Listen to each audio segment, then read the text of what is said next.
Сар бүрийн 3-ны өдрийг эрүүл мэнд спортын сайдын тушаалаар цусны өдөр болгон тэмдэглэдэг болсноор Монгол Улс цусны нөөцөө хангалттай хэмжээнд бүрдүүлэх боломжтой болжээ.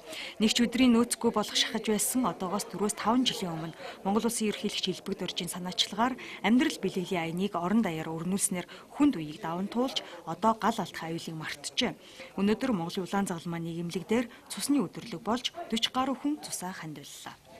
Одоо би нийтдээ үндсэндээ 13 туудаага өгч байна. Хаашдаа бас залуучуудаа цусаа өгч хүний эрүүл мэнд амь насыг аврах үйл хэрэгт өөргөө биелүүлж оролцоорой гэж уриалмаар байна. Монгол улаан загалмай нийгэмлэгийн байранд түүнээс ч олон удаа цусаа хандвилсан хүндэт донорууд түнчлэн 3 үеийн донорууд ирж өдөрлөгт оролцжээ. Тэдний дунд анх удаа цусаа хандвилсан иргэд ч цөөнгүй байлаа.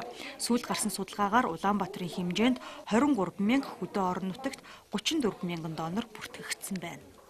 Дэлхийн улс орны хүн амын 3% цусаа бэлгэлэгч донор байх юм бол тухайн улс орны цусны хэрэгцээ хангагдлаа гэж үздэг. Хөгжиж байгаа орнуудад бол энэ тоо 1.5 гэж үздэг. Манай орны хувьд бол 2015 онд энэ 1.5 гэсэн амжилтыг бол Улаанбаатар хот буюу хотын хэмжээнд бол энэ амжилтанд хүрсэн амжилттайгаар ажиллаж ирсэн. Цусны өдрийн арга хэмжээг сар бүрийн 3-ны энэ өдөр тэмдэглэн өнгөрүүлэхэд Монголын улаан загалмай нийгэмлэг, цус хэлбэх үндэсний төв, эрүүл мэнд хөгжлийн төв, эмгэг судлалын төв, ангаахын шинжилгээ ухааны үндэсний их сургууль тогтмол хамтран зохион байгуулж иржээ.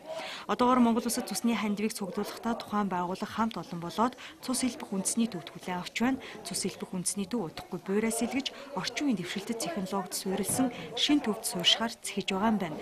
Ингэснээр цус тусан бүтээгдэхүүн хадгалах нөөцийн хэмжээг нэмэгдүүлэх зэрэг орчин нөхцөл илүү сайжирна гэж тус төвөөс мэдээлсэн юм.